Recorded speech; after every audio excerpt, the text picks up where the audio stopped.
구독, 좋아요, 알림 설정, 댓글까지 부탁드리겠습니다.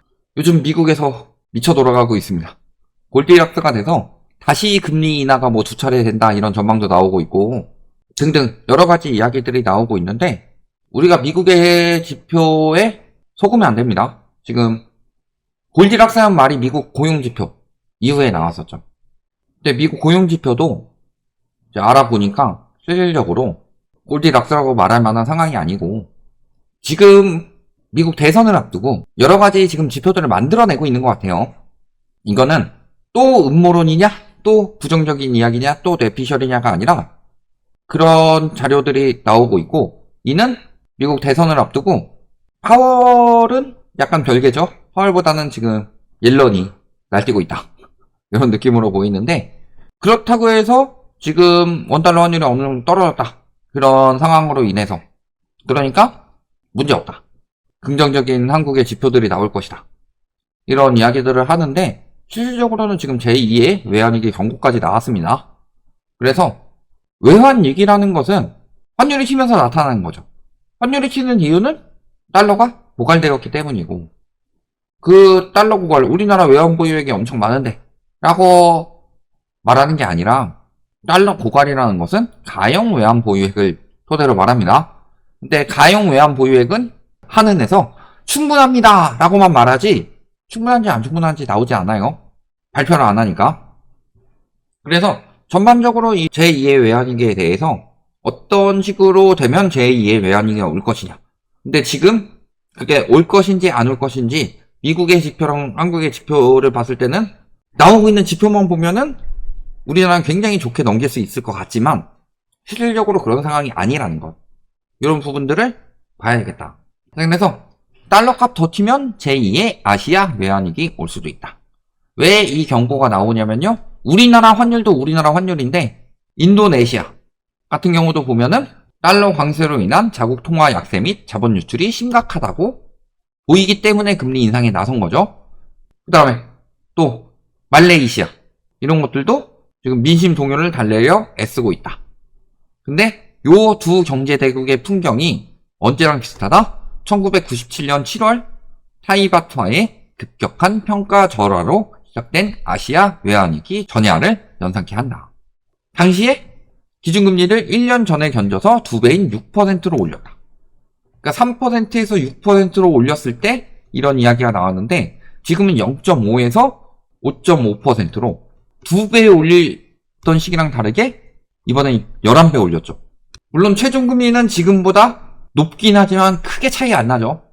문제는 이 당시에는 동남아시아 이런 쪽에서 무너지면서 동아시아로 번졌는데 동아시아에서 한국은 터졌죠. 한국은 터졌는데 일본, 중국 이런 것들은 제외됐었는데 이번에는 두 나라도 예외가 아니다. 그래서 엔화 가치든 위안화 가치든 지금 많이 떨어졌죠 사실. 그래서 여기서 달러 값이 더 튀면 제2의 아시아 외환위기 온다.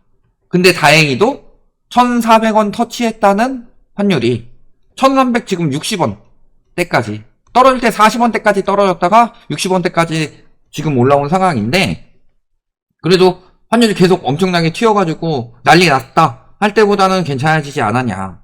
근데 당국에서 개입해서 잡은 거죠. 원화가 방어에 달러 투입해서 외환 보유액이 60억 달러가 줄어들었다.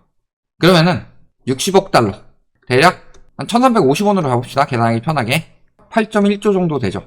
다행입니다. 외평기금 또 8.1조 마련했습니다. 정부에서 이거 또 꺼내다 쓰겠죠. 작년에 20조 꺼내다 쓰고 올해 저기 1분기에만 한 10조 꺼내다 썼는데 외평기금 꺼낼 만큼 꺼내다 썼으니까 또 외평기금 마련한 거죠. 그럼에도 불구하고 지금 원달러 환율이 1,300원대 중후반이다.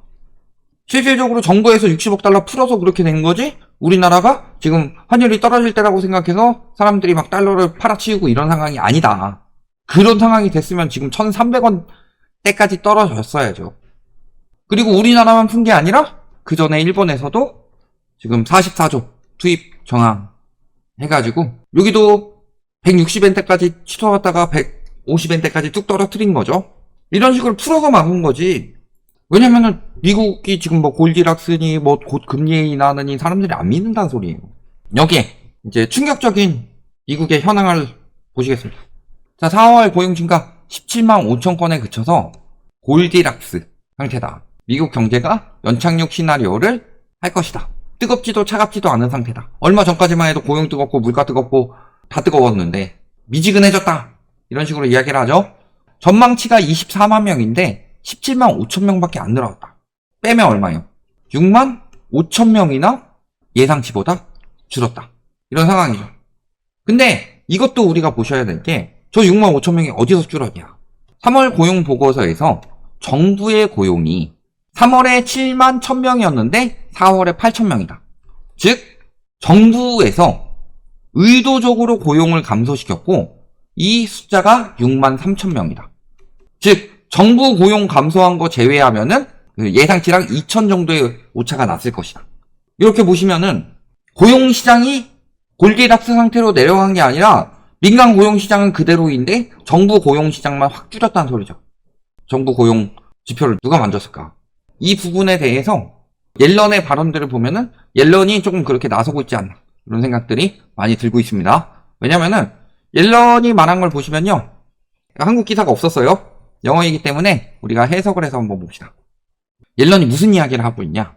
미국의 모든 주요 도시에서 주택가격이 전년 대비 거의 5% 상승했다. 이렇게 상승하고 있는 이유는 무엇 때문이다? 집값이 오르고 이자율과 모기지 금리가 높아지면서 처음 구입하는 사람들이 거의 불가능하다.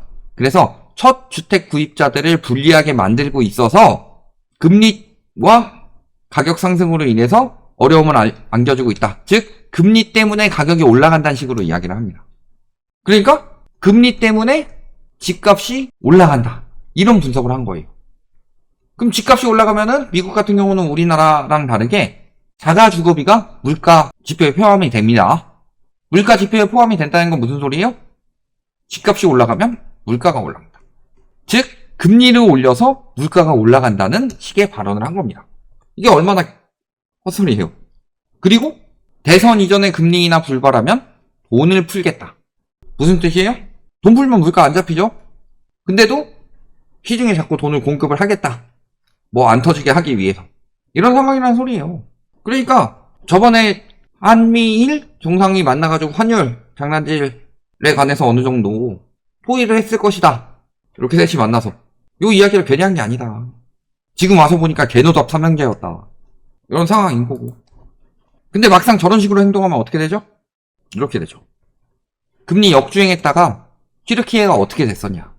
자, 에르도안 대통령 기준금리 인상이 모든 악의 어머니다 라고 비판을 하면서 고금리가 고물가를 촉발한다는 주장을 하면서 다른 나라들 인플레이션으로 금리 올리고 있는데 튀르키예에선 금리를 낮췄죠. 금리 인하를 했다가 소비자 물가는 85.51% 상승하는 최악의 상황이 나타났고 결국에는 금리를 올리는 방향으로 갔습니다. 물론 미국이 막 금리 낮춘다고 해서 85% 물가가 이렇게 튈 나라는 아니에요. 달러 가치가 그렇게까지 급락할 수 있는 나라도 아니고. 근데 문제는 저런 식으로 고용지표를 식는 것처럼 보이게 만들어서 물가 상승이 곧 안 될 것처럼 이야기를 하고 있지만 실질적으로 물가 상승이 지속될 수밖에 없는 상황이다. 그래서 지금 보시면 고용지표는 저렇게 발표가 됐지만 물가 상승은 CPI 발표될 때마다 예상치보다 계속 높게 나왔었죠. CPI가 예상치보다 높게 나오는데 고용이 예상치보다 낮게 나온다? 정부 고용만 깠으니까 그렇게 된 거다.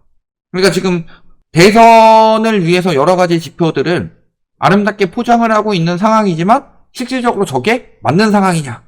그래서 달러 가치가 떨어질 상황이냐라고 보면은 물가가 제대로 잡히지 않으면 달러 가치가 쉽사리 떨어질 상황이 아니라는 소리죠.